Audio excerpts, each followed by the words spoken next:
الدين إياك نعبد وإياك نستعين اهدنا الصراط المستقيم صراط الذين أنعمت عليهم غير المغضوب عليهم ولا الضالين.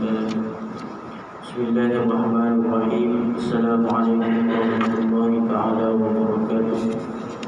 الحمد لله رب العالمين، وأفضل الصلاة وأتم التسليم على سيدنا محمد وعلى آله وصحبه أجمعين. سبحانك لا علم لنا إلا ما علمتنا إنك أنت العليم الحكيم، ولا حول ولا قوة إلا بالله العلي العظيم.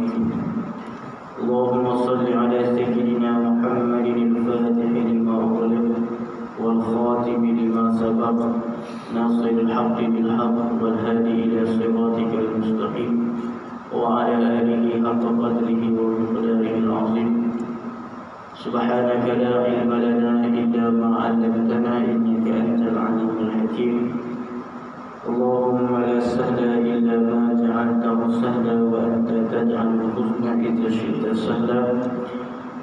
رب اشرح لنا صدورنا ويسر لنا أمورنا برحمتك يا أرحم الراحمين. ربنا زدنا علما وارزقنا فهما برحمتك يا أرحم الراحمين. أما بعد. Alhamdulillah, pertama dan selamanya marilah kita panjatkan puji dan syukur kita kepada Allah Subhanahu wa taala. Dengan limpah dan kurnianya Allah Subhanahu wa taala masih lagi memberikan kesempatan kepada kita pada pagi yang mulia ini untuk kita bersama-sama menunaikan sembahyang subuh secara berjemaah. Kemudian Allah Subhanahu wa taala juga masih lagi memberikan kesempatan kepada kita untuk berada di dalam majlis ilmu. Moga-moga Allah Subhanahu wa taala memberkati dan merahmati kehidupan kita sekalian. Amin ya rabbal alamin.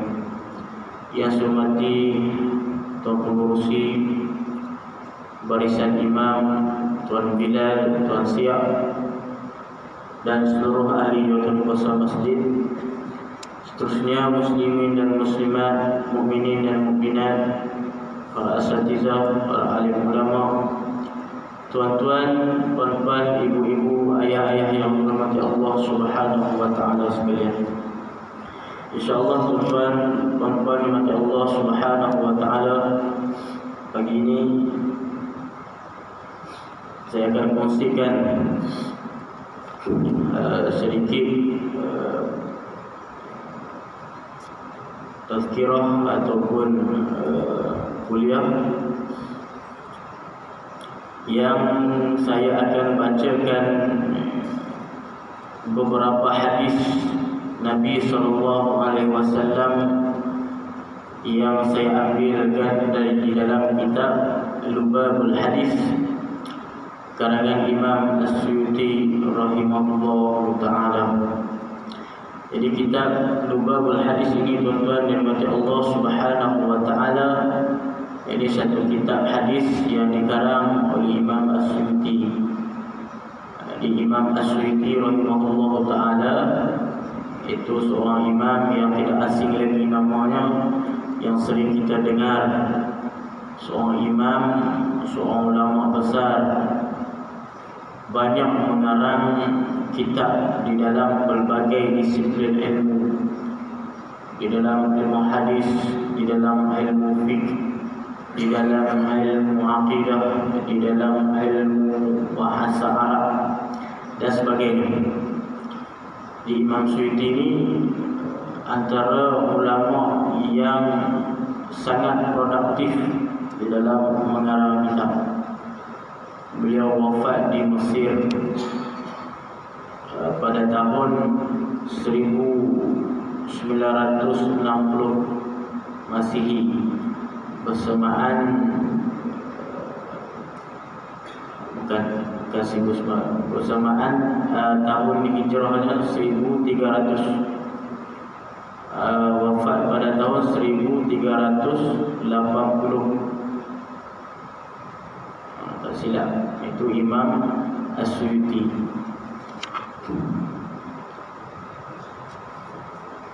Jadi Imam Suyuti ini wafat beliau di Mesir, salah seorang daripada ulama kurun yang ke-14, ulama kurun yang bukan 14, kurun yang ke lama lagi, sebelum 16 ataupun 17. Jadi Imam Suyuti ini seorang ulama besar yang wafatnya di Mesir. Jadi makam dia sekarang ada di Mesir, tuan-tuan. Baik, insyaAllah kita nak tengok sedikit beberapa hadis yang disebutkan oleh Imam As-Suyuti rahimahullahu ta'ala di dalam kitabnya ini, Lubabul Hadis. Kita nak masuk di dalam satu bab yang Imam Suyuti tulis di dalam kitab ini, yaitu bab fi fadilati la ilaha illallah. Itu bab di dalam menyatakan kelebihan membaca zikir la ilaha illallah. Jadi zikir la ilaha illallah, sebagaimana yang kita tahu, yang paling afdal daripada zikir itu adalah la ilaha illallah. Afdalu zikri la ilaha illallah. Zikir yang paling afdal adalah la ilaha illallah. Qala an-nabiy sallallahu alaihi wasallam, man qala kull yawmin la ilaha illallah Muhammadur Rasulullah 100 marrah jaa yawmal qiyamah wa wajhuhu kal badr. Bersabda Nabi sallallahu alaihi wasallam, man qala kull yawmin la ilaha illallah Muhammadur Rasulullah. Barang siapa yang mengucapkan pada tiap-tiap harinya la ilaha illallah Muhammadur Rasulullah 100 marratin, 100 kali, jaa yaumal qiyamah, dia akan datang pada hari kiamat, wa wajhuhu kal badri, mukanya itu seperti bulan, yakni mukanya itu akan bercahaya seperti cahayanya bulan. Jadi orang yang sentiasa mengucapkan pada tiap-tiap harinya la ilaha illallah Muhammadur Rasulullah, berapa kali dia ucapkan? 100 kali. La ilaha illallah Muhammadur Rasulullah, la ilaha illallah Muhammadur Rasulullah. Pada tiap harinya 100 kali dia sebutkan zikir tersebut, dia sebutkan lafaz tersebut, maka kata Nabi SAW, hari kiamat kelak dia datang dalam keadaan wajahnya itu bersinar seperti sinaran bulan.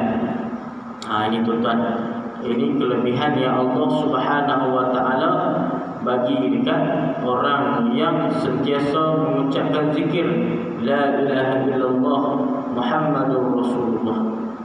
Jadi zikir ini juga yang kita panggilkan sebagai lafaz syahadah, la ilaha illallah Muhammadur Rasulullah, kerana disitulah kuncinya kepada Islamnya seorang, di situ kuncinya kepada imannya seorang. Juga dipanggil zikir ini lafaz kalimah tauhid la ilaha illallah, yakni zikir nafi wal isbat. La ilaha illallah, tiada Tuhan melainkan Allah. La ilaha itu dia panggil nafi, illallah dia panggil isbat, menafikan la ilaha, tiada jenis Tuhan, kemudian mengisbatkan hanya yang ada, yang layak Tuhan yang disembah itu adalah illallah, melainkan Allah Subhanahu wa taala. Maka kalau kita nak pada hari kiamat kelak kita datang dalam keadaan muka kita yang bersinar, muka kita yang bercahaya, maka hendaklah kita memperbanyakkan zikir la ilaha illallah Muhammadur Rasulullah. Kemudian seorang ulama yang bernama Al-Fakihani berkata, inna mulazimata dzikriha 'inda dukhulil manzil tamfil faqra. Ini pendapat ulama, ini bukan hadis Nabi sallallahu alaihi wasallam. Yang tadi hadis Nabi, siapa yang mengucapkan zikir la ilaha illallah Muhammadur Rasulullah tiap hari 100 kali, maka pada hari kiamat kelak dia datang dalam keadaan wajahnya, mukanya bersinar seperti mana sinaran bulan. Kemudian seorang ulama yang bernama Al-Fakihani memberi pendapat, orang yang sentiasa mulazamah dengan zikir la ilaha illallah ini inda dukhulil manzil, setiap kali ketika mana dia nak masuk ke dalam rumah, tanfil faqra, maka dia zikir itu dapat menafikan akan kefakiran.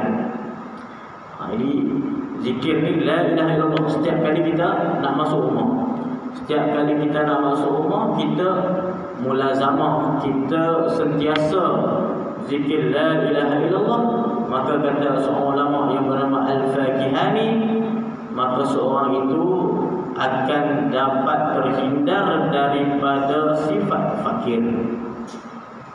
Itu di antara kelebihan yang disebut oleh ulama zikir la ilaha illallah. Kemudian katanya lagi, waqad warada anna man qala la ilaha illallah wa maddaha hudimat lahu 4,000 dhanbin minal kabair. Sesungguhnya datang juga, ada juga yang disebutkan di dalam kelebihan zikir la ilaha illallah ini, barang siapa yang mengucapkan la ilaha illallah, hudimat lahu 4,000 dhanbin, dihapuskan bagi seseorang yang mengucapkan tersebut 4,000 dosa minal kabairi, daripada segala dosa-dosa yang besar. Qalu ya Rasulullah fa in lam yakun syai'un minal kabair, qala yughfar li ahlihi wa li jiranihi, rawahu al-Bukhari. Intaha as-Sanusi.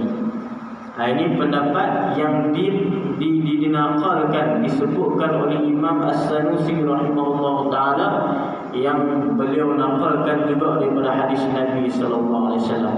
Orang yang sentiasa mengucapkan, orang yang sentiasa berzikir la ilaha illallah, dihapuskan 4,000 dosa besar. Kemudian sahabat bertanya, qalu ya Rasulullah fa in lam yakun lahu syai'un minal kabair, kalau kata seorang itu dia tak ada langsung dosa besar, dia ada dosa tapi dosa-dosa kecil saja, dosa besar dia tak pernah lakukan, bagaimana? Yughfar li ahlihi wa li jiranihi, maka diampunkan bagi keluarganya, wa li jiranihi, dan bagi jiran-jirannya. Bukan dia saja yang dapat manfaat ataupun dapat keberkatan daripada amalan zikir la ilaha illallah, tapi keluarganya juga akan mendapat. Jiran, hatta sekalian jirannya pun akan mendapatkan keampunan juga daripada Allah Subhanahu wa taala. Rawahu Bukhari. Hadis ini diriwayatkan oleh Imam Al-Bukhari. Baik tuan-tuan, itu di antara kelebihan-kelebihan, terlalu banyak kelebihan la ilaha illallah. Sebab tu dalam hadis yang lain Nabi kata, afdalul zikri la ilaha illallah wa afdalud du'a alhamdulillah. Sebaik-baik zikir itu la ilaha illallah, dan sebaik-baik doa itu alhamdulillah. Sebab tu sebab semayang eloknya kan, kalau semayang yang kita tidak ada kerja ataupun semayang seperti solat maghrib, habis maghrib kita tak pergi mana, kita stay duduk di dalam masjid, kita ada masa yang lama, kalau boleh zikir la ilaha illallah, untuk kita mengambil keberkatan daripada zikir la ilaha illallah. Sebab la ilaha illallah itu sendiri kunci yang sangat besar tuan-tuan, kerana di dalamnya terdapat la ilaha illallah, zikir yang kita nak mentauhidkan Allah Subhanahu wa taala, zikir yang nak kuatkan akidah kita, zikir yang dengan zikir itu membezakan antara orang yang beriman dengan Allah Subhanahu wa taala dan di antara orang yang kufur dengan Allah Subhanahu wa taala. Sebab itulah tidak ada zikir yang lebih afdal, kata Nabi sallallahu alaihi wasallam, berbanding zikir la ilaha illallah. Kita nak zikir-zikir yang lain tak ada masalah, bukan? Zikir yang kita selalu zikir, mungkin kita ada amalkan zikir, mungkin daripada hizib, mungkin kita amalkan zikir daripada al-ma'thurah, itu jangan ditinggalkan. Kalau kata itu sudah menjadi amalan seharian kita. Mungkin kita ada zikir daripada tariqat yang kita masuk, yang kita dah amalkan, tak ada masalah, itu teruskan. Cuma zikir la ilaha illallah jangan ditinggalkan juga, sebagai itu yang pokoknya, itu yang paling besarnya. Sebab zikir ini mahsur daripada Nabi sallallahu alaihi wasallam. Adapun zikir yang lain silakan kita nak beramal, zikir daripada maksurat, daripada hizib misalnya, hizib bahar ke, hizib nawawi ke, dan hizib-hizib yang lain, ratib al-aqtas ke, ataupun zikir-zikir tarikat dan sebagainya. Baik, cuma kita nak sebut di sini zikir la ilaha illallah yang menjadi seafdal-afdal zikir. Wa qala Nabi sallallahu alaihi wasallam, qala Allah Ta'ala, la ilaha illallah kalami wa anahu, man qalaha dakhala hisni wa man dakhala hisni amina iqabi. Dan telah bersabda baginda Nabi sallallahu alaihi wasallam, qala Allah Ta'ala, Allah Subhanahu wa taala berfirman. Ini dalam hadis qudsi. Hadis qudsi ini lafaz makna hadis itu daripada Allah Subhanahu wa taala. Sedangkan lafaz hadis itu daripada Nabi sallallahu alaihi wasallam. Jadi Allah Subhanahu wa taala berfirman di dalam hadis qudsi yang disampaikan lafaznya oleh Nabi sallallahu alaihi wasallam. Kata Allah Subhanahu wa taala, la ilaha illallah kalami. La ilaha illallah tersebut adalah kalami, ucapan aku, perkataan aku. Wa anahu, dan akulah dia. Man qalaha, barang siapa yang mengucapkan zikir la ilaha illallah tersebut, dakhala hisni, dia telah masuk di dalam jagaan aku.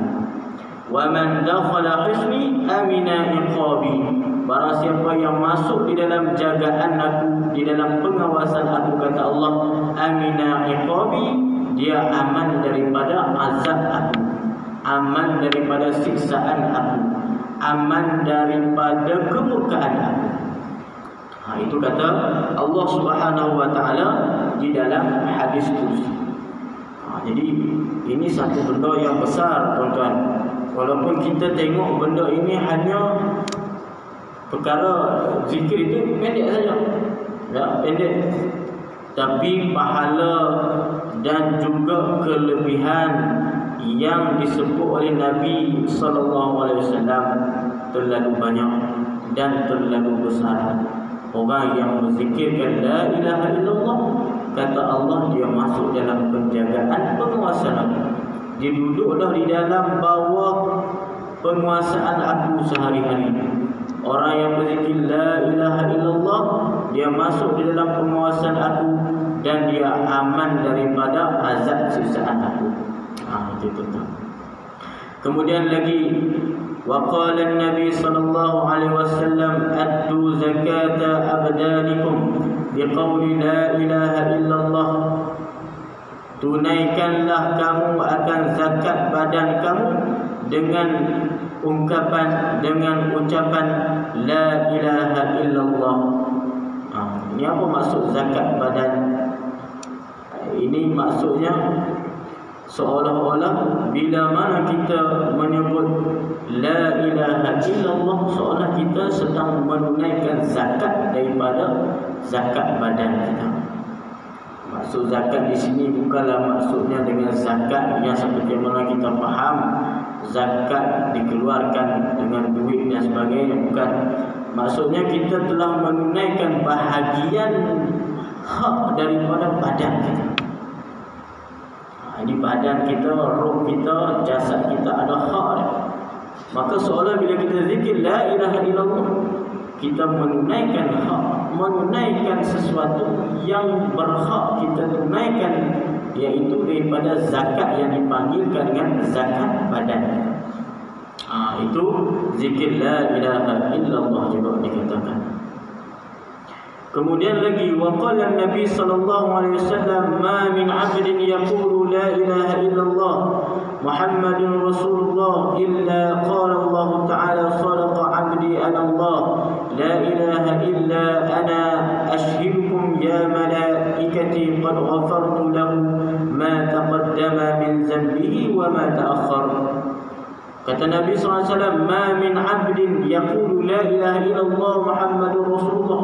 Tidak ada seorang pun daripada hamba, seorang hamba yang mengucapkan la ilaha illallah Muhammadur Rasulullah illa qala Allah Ta'ala, melainkan Allah Ta'ala berkata kepadanya, sadaqa 'abdi anallah. Benarlah wahai hambaku, anallah, akulah Allah. La ilaha illa ana, tidak ada Tuhan melainkan aku. Ashhidukum ya malaikati, aku menyaksikan kepada mereka itu wahai malaikat aku. Qad ghafartu lahu ma taqaddama min zambihi wa ma ta'akhkhar. Sungguhnya aku telah ampunkan baginya ma taqaddama min zambi, dosa-dosa yang terdahulunya, wa ma ta'akhkhar, dan dosa-dosa yang akan datangnya. Ini kata Allah Subhanahu wa taala, wahai malaikat aku telah ampunkan orang yang mengucapkan la ilaha illallah, dosa yang terdahulunya dan dosa yang kemudiannya. Ini jadi satu perkara yang besar, tuan-tuan. Kemudian di dalam syarah, apa maksud ma taqaddama min zambihi wa ma ta'akhkhar? Ay minas saghair, kata Imam An-Nawawi rahimahullah taala. Imam Nawawi As-Sani, Syekh Nawawi Al-Bantani. Syekh Nawawi Al-Bantani digelarkan Imam Nawawi As-Sani, Imam Nawawi yang kedua, bukan Imam Nawawi yang pengarang kitab Azkar, pengarang kitab Arba'in Nawawi, kitab Minhajul Talibin. Itu Imam Nawawi Yahya bin Sharaf An-Nawawi, Imam Nawawi. Ini Syekh Nawawi Al-Bantani, gelaran dia juga Imam Nawawi As-Sani, Nawawi yang kedua. Syekh Nawawi Al-Bantani, orang Bantan, Indonesia. Ulama besar pada waktu itu, ulama Nusantara yang besar. Jadi dia mensyarahkan hadis ni. Maksud dengan ma ghafartu lahu ma taqaddama min zambihi wa ma ta'akhkhar, apa makna kata Allah, aku ampunkan bagi orang yang mengucapkan la ilaha illallah Muhammadur Rasulullah sekalian dosanya, dosa yang terdahulu dan dosa yang akan datang. Maksudnya kata Syekh Nawawi Al-Bantani, ay minas saghair, yakni daripada sekalian dosa-dosa kecil. Ini maksud kata apa? Maksud kata Imam Nawawi, Syekh Nawawi Al-Bantani, adapun dosa besar, mafhum kata dosa besar tidak diampunkan ataupun tidak dihilangkan oleh Allah Subhanahu wa taala, melainkan hanya sahnya dengan taubat. Jadi dosa besar tuan kena hilangkannya dengan taubat. Adapun yang dimaksudkan dalam hadis ini, kata Syekh Nawawi Al-Bantani, yang dimaksudkan seorang mengucap la ilaha illallah kemudian diampunkan sekalian dosanya yang terdahulu dan dosanya akan datang, minas saghair, iaitu daripada sekalian dosa-dosa kecil. Yakni kalau dosa besar tak pada dengan hanya berzikir la ilaha illallah, mestilah dia itu bertaubat dulu kepada Allah Subhanahu wa taala, minta diampunkan sekalian dosa-dosa besar tersebut. Itu pendapat Imam Syekh Nawawi Al-Bantani. Kemudian kata Nabi lagi, wa qala sallallahu alaihi wasallam, man qala la ilaha illallah khalisan dakhala al-jannah. Barang siapa yang berkata la ilaha illallah khalisan, dalam keadaan dia itu ikhlas, ay minar riya'i masalan, Contohnya ikhlas daripada riya, tak ada riya. Dakhalal jannah, nescaya dia akan masuk ke dalam syurga Allah Subhanahu wa taala. Orang yang zikir la ilaha illallah tanpa dalam keadaan dia zikir itu, tanpa dalam keadaan dia riya. Tak ada riya, tak ada nak menunjuk. Dia duk zikir la ilaha illallah, tak ada langsung rasa dalam hatinya riya nak menunjuk kepada orang kata dia itu orang yang banyak berzikir. Tidak ada langsung dalam hatinya itu sum'ah, tidak ada langsung dalam hatinya itu perkara-perkara yang boleh menyebabkan batal amalannya. Maka kata Nabi SAW, dakhalal jannah, masuk dia ke dalam surga Allah Subhanahu wa taala. Sebab amalan kita ini tuan-tuan, mesti kita sertakannya dengan ikhlas. Mesti kita sertakannya dengan hanya tujuan itu adalah untuk Allah Subhanahu wa taala, bukan untuk selain daripada Allah Subhanahu wa taala. Maka kalau amalan yang dilakukan itu ada perkara-perkara yang dapat membatalkan amalan tersebut, maka amalan itu tidak dikirakan. Sebab itu pentingnya kita ni tuan-tuan untuk membersihkan hati kita, membersihkan jiwa kita. Tazkiyatun nafsi, membersihkan jiwa, membersihkan hati daripada memiliki sekalian sifat-sifat yang dapat merosakkan amal kebajikan kita. Walaupun zikir la ilaha illallah Muhammadur Rasulullah, tak boleh ada riya, tak boleh ada sifat kita nak menunjuk kata kita itu zikir kepada Allah Subhanahu wa taala, tak boleh ada ujub sekalipun. Kalau riya itu kita tunjuk ke orang. Ada orang kita buat zikir la ilaha illallah, la ilaha illallah, tapi kalau kita ada orang kita tidur, misal. Tapi depan orang tu buat soleh kita, ya, masya-Allah, kita buat soleh, zikir bagi bagi orang nampak kata masya Allah jadi ahli zikir. Tapi bila mana tak ada orang, tak zikir dia, tidur dan sebagainya, lalai dan lupa daripada Allah SWT. Hanya dia zikir, dia ingat pada Allah tu ketika mana adanya orang. Itu dia ada sifat nak menunjuk, sifat nak riya. Kalau wujud, dia tak ada sifat nak menunjuk, tapi dia rasa diri dia, dia dalam diri dia sendiri itu dia rasa kata dia ini ahli zikir, dia lah orang yang paling banyak berzikir di dalam tempatnya, dalam kampungnya misalnya. Dia lah, dia kata zikir, dia rasa wujud, rasa seronok diri, rasa hebat diri dia, datang masuk rasa tersebut, itu dipanggil wujud. Maka kena buang semua itu tuan-tuan, bahawa zikir kita itu akan diterima oleh Allah Subhanahu wa taala. Melainkan satu perkara, satu ibadah walaupun ada riya diterima Allah Subhanahu wa taala, iaitu berselawat kepada Nabi sallallahu alaihi wasallam. Kalau selawat, kata ulama, walaupun dalam keadaan riya, dikirakan selawat tersebut, dikirakan pahala. Itu kata besarnya selawat. Rasulullah sallallahu alaihi wasallam, sallallahu ala Muhammad sallallahu alaihi wasallam, zikir selawat buat majlis selawat. Kita kata apa dia ni, nak menunjuk kata dia itu hebat berselawat, nak menunjuk kata suara dia itu sedap berselawat. Walaupun dia nak menunjuk, maka dapat pahala.